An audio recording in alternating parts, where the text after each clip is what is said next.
Έχω μπροστά μου ένα πολύ ενδιαφέρον κείμενο, το οποίο θέλω να σας διαβάσω. Ενός σπουδαίου Γάλλου διανοούμενου, ποιητή, στοχαστή και ένθερμου θαυμαστή του αρχαίου ελληνικού πνεύματος. Μιλάμε για τον Πολ Βαλερή, ο οποίος γεννήθηκε το 1871 και απεβίωσε το 1945.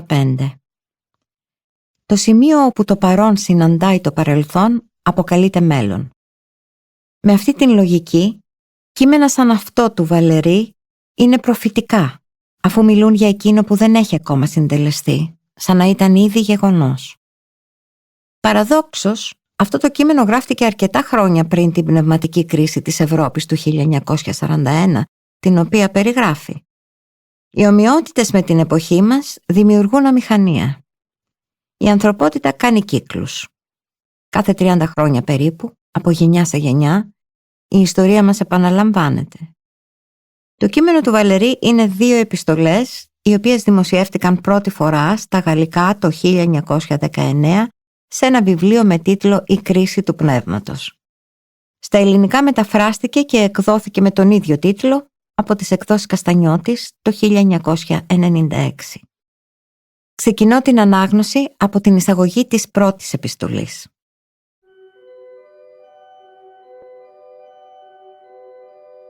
Έχουμε ακούσει να μιλούν για κόσμους που χάθηκαν ολόκληροι. Για αυτοκρατορίες που κατέρευσαν ξαφνικά μαζί με όλους τους ανθρώπους τους και όλες τις μηχανές τους. Βυθίστηκαν στα ανεξερεύνητα βάθη των αιώνων, μαζί με τους θεούς και τους νόμους τους, τις ακαδημίες τους, τις καθαρές και εφαρμοσμένες επιστήμες τους, τις γραμματικές τους, τους κλασικούς τους, τους ρομαντικούς και τους συμβολιστές τους, τους κριτικούς τους και τους κριτικούς των κριτικών τους. Έχουμε πλέον την γνώση ότι όλη η γη που βλέπουμε καλύπτεται από στάχτες, ότι η στάχτη έχει ένα νόημα. Αντιληφθήκαμε μέσα από τα βάθη της ιστορίας τα φαντάσματα τεράστιων πλοίων που ήταν φορτωμένα πλούτο και πνεύμα. Δεν μπορούμε να τα μετρήσουμε. Βλέπουμε τώρα ότι η άβυσσος της ιστορίας είναι αρκετά μεγάλη για ολόκληρο τον κόσμο. Αισθανόμαστε ότι ένας πολιτισμός είναι τόσο εύθραυστος όσο και μια ζωή. Αλλά δεν είναι μόνο αυτό. Το μάθημα δεν έχει ακόμη ολοκληρωθεί. Η γενιά μας δεν αρκέστηκε να αποκομίσει από την δική της εμπειρία την γνώση ότι τα ωραιότερα και αρχαιότερα πράγματα, τα πλέον θαυμαστά και καλύτερα διευθετημένα, μπορεί να χαθούν κατά τύχη. Στο πεδίο των ιδεών, της κοινής λογικής και των αισθημάτων, είδαμε την δημιουργία παράξενων φαινομένων, την ευνίδια εμφάνιση παραδόξων, την άγρια διάψευση του προφανούς. Θα αναφέρω μόνο ένα παράδειγμα. Οι μεγάλες αρετές των γερμανικών φυλών γέννησαν περισσότερα δεινά από όσα ελαττώματα δημιούργησε ποτέ η οκνηρία. Είδαμε με τα ίδια μας τα μάτια την συνειδητή εργασία, την πιο στέρεη εκπαίδευση, την πιο σοβαρή πειθαρχία και προκοπή να βρίσκουν εφαρμογή σε τρομερά σχέδια. Χρειάστηκε αναμφίβολα πολλή επιστήμη για να σκοτωθούν τόσοι άνθρωποι, να σκορπιστούν τόσα αγαθά, να φανιστούν τόσες πόλεις μέσα σε τόσο λίγο χρόνο, τόσες φρικαλαιότητες. Ένα παράξενο ρίγος διαπέρασε τη ραχοκοκαλιά της Ευρώπης. Με όλους τους σκεπτόμενους πυρήνες της, ένιωσε να μην αναγνωρίζει πια τον εαυτό της. Να μην του μοιάζει πλέον, να χάνει την συνείδησή της. Μια συνείδηση κερδισμένη μέσα από την αντοχή αιώνων δυστυχίας, μέσα από εκατομμύρια ξεχωριστών ανθρώπων, μέσα από αναρρύθμιτες γεωγραφικές, εθνικές, ιστορικές περιπέτειες. Τότε, σε μια απεγνωσμένη προσπάθεια υπεράσπισης του φυσιολογικού είναι και του έχειν της, επανήλθε συγκεχημένα όλη της η μνήμη. Οι μεγάλοι της άντρες και τα μεγάλα βιβλία ανακλήθηκαν φίρδιν μίγδιν. Ποτέ δεν είχαμε διαβάσει τόσο, ούτε με τόσο πάθος, όσο κατά την διάρκεια του πολέμου. Ρωτήστε τους βιβλιοπόλες. Ποτέ δεν προσευχηθήκαμε τόσο, ούτε τόσο βαθιά. Ρωτήστε τους ιερείς. Επικαλεστήκαμε όλους τους σωτήρες, τους θεμελιωτές, τους προστάτες, τους μάρτυρες, τους ήρωες, τους πατριάρχες, τις πάνσεπτες ηρωίδες, τους εθνικούς ποιητές. Και μέσα στην ίδια πνευματική σύγχυση, στο κάλεσμα της ίδιας αγωνίας, αναβίωσαν ταχύτατα στην πολιτισμένη Ευρώπη οι αναρρύθμιτες ιδέες της, δόγματα, φιλοσοφίες, ετερόκλητα ιδεώδη, οι 300 τρόποι ερμηνείας του κόσμου, οι 1001 αποχρώσεις του χριστιανισμού, οι 2 δωδεκάδες θετικισμών. Όλο το φάσμα του πνευματικού φωτός ξεδίπλωσε τα ασυμβίβαστα χρώματά του, φωτίζοντας με μια παράξενη, αντιφατική λάμψη την αγωνία της ευρωπαϊκής ψυχής.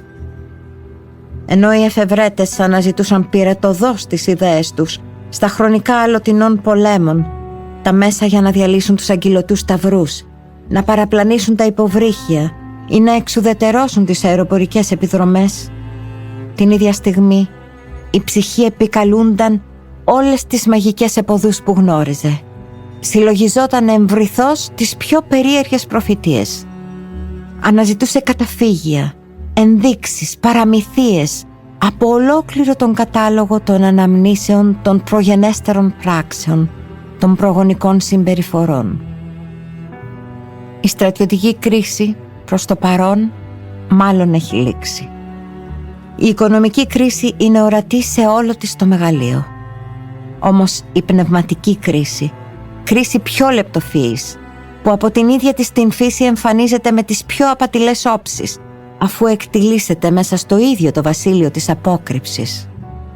Αυτή η κρίση δύσκολα επιτρέπει να συλλάβουμε το αληθινό της στίγμα, την φάση της. Κανείς δεν μπορεί να πει τι θα είναι αύριο νεκρό ή ζωντανό στην λογοτεχνία, στην φιλοσοφία, την αισθητική. Ουδής γνωρίζει ακόμη ποιες ιδέες και ποιοι τρόποι έκφρασης θα εγγραφούν στον κατάλογο των απολειών, τι καινοτομίες θα αναδειχθούν. Η αυταπάτη μιας ευρωπαϊκής κουλτούρας χάθηκε και η γνώση αποδείχθηκε αδύναμη να σώσει οτιδήποτε. Ο ρεαλισμός διαψεύστηκε, επλήγει, ιτήθηκε από εγκλήματα και πάθη. Ο ιδεαλισμός, που δύσκολα βγαίνει νικητής, συνετρίβει βαθύτατα, υπεύθυνος για τα όνειρά του. Η επιστήμη δέχθηκε θανάσιμα πλήγματα στις ηθικές ή ανήθικες φιλοδοξίες της και σχεδόν στιγματίστηκε από την ομότητα των εφαρμογών της. Η ελπίδα βεβαίως εξακολουθεί να υπάρχει και τραγουδάει χαμηλόφωνα. Και όταν με τον κορεσμό τον πόθο έχει νικήσει, πέρα ως πέρα αστριαμβεύσει ο αυτοκράτορας του πνεύματος. Αλλά η ελπίδα δεν είναι παρά η δυσπιστία του όντως ως προς τις ακριβείς προβλέψεις του πνεύματός του.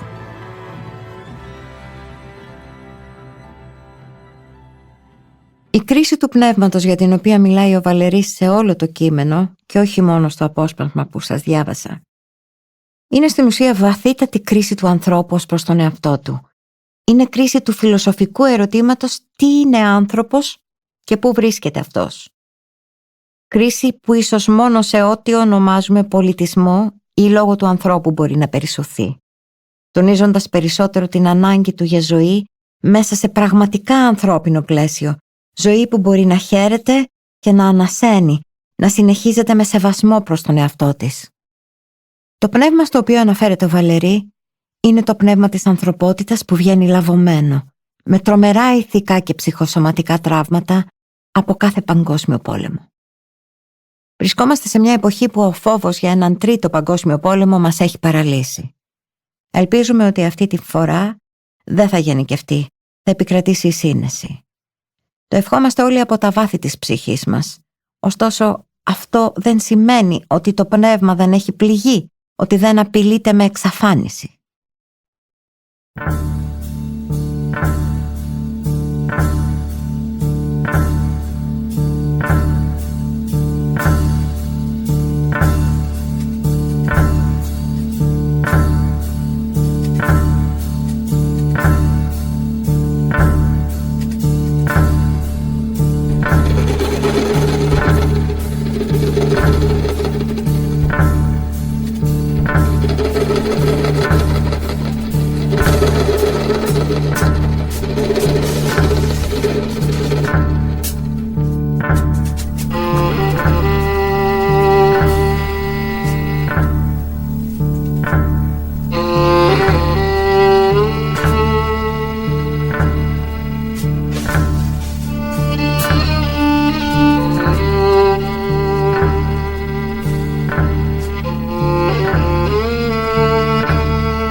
Ο ποιητής Οδυσσέας Ελίτης, στο βιβλίο του «Εν Λευκό», στο κείμενο με τίτλο «Η μαγεία του Παπαδιαμάντη», αναφέρεται στους λευκοφόρους, εκείνους που επέτυχαν να μείνουν άνθρωποι και μόνο. Μιλάει για την χώρα της αθωότητας, η οποία έχει τους αγγέλους της, αλλά και τους κακοδαίμονές της. Αυτή η χώρα δεν βρίσκεται σε κάποιον τόπο της γης. Βρίσκεται μέσα στο πνεύμα της ανθρωπιάς, την φύση του ανθρώπου. Μήπως εκεί καλούμαστε να επιστρέψουμε για να βρούμε την πηγή αυτού του πνεύματος που έκανε απ' αρχής κόσμου τον άνθρωπο να ξεχωρίζει από το ζώο όσο και από την μηχανή σήμερα. Αυτό που τον όθησε να δημιουργεί με φαντασία, ευφυΐα και τόλμη, προβάλλοντας από το νου του τα όνειρα και τις ιδέες που δημιούργησαν τον κόσμο του. Στην ροή της ανάγνωσης του αριστουργηματικού μυθιστορήματος «Ο Ηλίθιος» του Ρώσου συγγραφέα Φίοντορ Ντοστογιεύσκι ξεπετιούνται 3 φράσεις που μοιάζουν να φωτίζουν το σκοτάδι που έχει καλύψει το ανθρώπινο πνεύμα σε αυτήν τη νέα εποχή πνευματικής κρίσης στην Ευρώπη και σε όλη την ανθρωπότητα. Φράσεις αφύπνισης που οδηγούν στην αυτογνωσία για θεραπεία και επούλωση των πληγών του ανθρώπινου πνεύματος. Στην αρχή του βιβλίου βρίσκουμε το πρώτο φαϊνό σήμα. Στο παιδί μπορείς να τα λες όλα, όλα. Μετά ακολουθεί η επική φράση «Η ομορφιά θα σώσει τον κόσμο». Και παρακάτω «Η συμπόνια είναι ο κυριότερος και ίσως ο μοναδικός νόμος της ζωής όλων των ανθρώπων». Το βιβλίο κλείνει και αυτό, όπως και το κείμενο του Πολ Βαλερή που διαβάσαμε, με μια προφητική ενόραση. Φτάνουν οι παραλογισμοί. Πρέπει να βάλουμε κάτω και την λογική.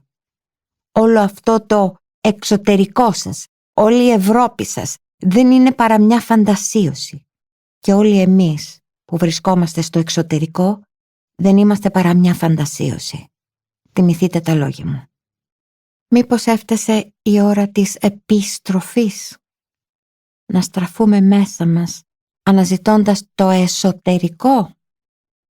Ας μείνουμε με αυτή την σκέψη μέχρι να ξεκινήσουμε την αναζήτηση του πνεύματος από την απαρχή της περιπέτειάς μας. Αλλά με έναν διαφορετικό τρόπο από ό,τι συνηθίζαμε ως τώρα. Γιατί η νέα εποχή μας καλεί να οραματιστούμε το μέλλον συνυπάρχοντας με το παρελθόν, ανακαλώντας την αρχαία ξεχασμένη γνώση που στις μέρες μας είναι το αντικείμενο εξερεύνησης της σύγχρονης επιστήμης. Σας ευχαριστώ για την ακρόαση και σας εύχομαι καλή αρχή ενός γόνιμου δημιουργικού χρόνου με στοχαστικές σκέψεις και ψυχικό σθένος. Για να καταφέρουμε να ξεπεράσουμε τις συμπληγάδες, επαναπροσδιορίζοντας την σκέψη και διευρύνοντας την αντίληψή μας. παρατηρώντας ποιοι ήμασταν, ποιοι είμαστε και ποιοι θέλουμε να γίνουμε. Και όλα θα πάνε καλύτερα.